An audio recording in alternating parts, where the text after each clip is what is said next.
Saan aninamnama ti estudyante an EJ ti panakasita na iti checkpoint iti saserek na ti eskwela.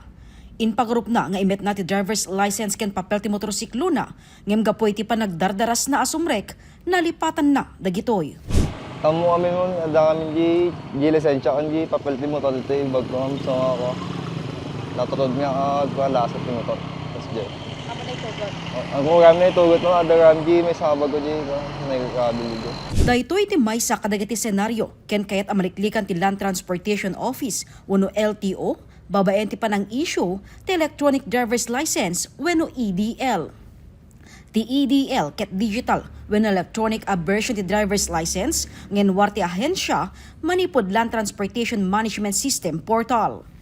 Masuruan dagiti riders nga mabalinda nga i-present iti driver's license through the LTO portal or yung eGov po ng DICT. Kasi doon po, pwede po nating i-access sa ating mga driver's license. Holder ti driver's license, ket ada portal number na, LTO portal number, mabalinda po nga i-access. And at the time of apprehension, pwedeng yun po yung ipakita nila sa apprehending officers. Valid naman po yun. Convenient ngamin.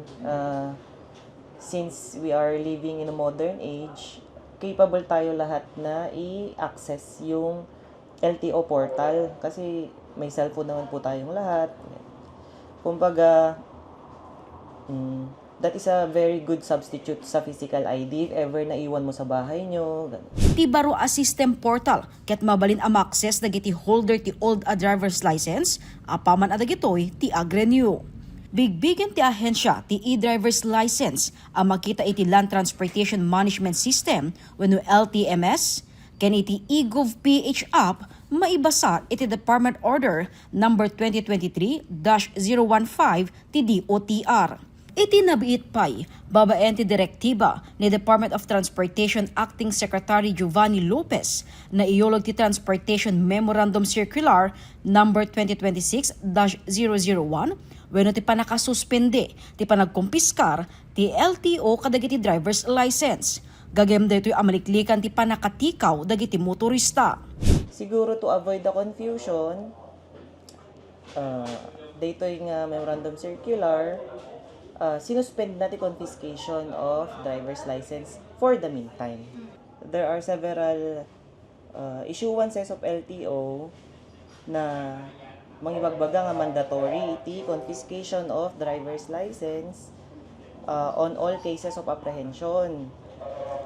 Meron din namang issuance na sinasabi na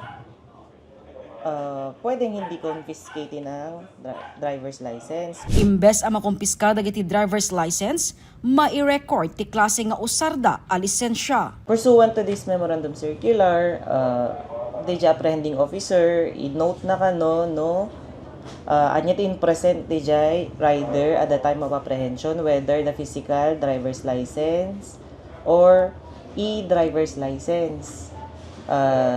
Since hindi pwede ang confiscation, they will just put the name of the driver on alarm or alert. The term is alert.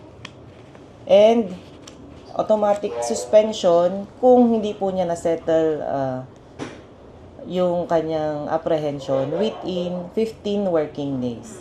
Saan met anaidatag iti memo no agingga kaano ti panakaipakat daytoy a temporaryo aganwat ti ahensya.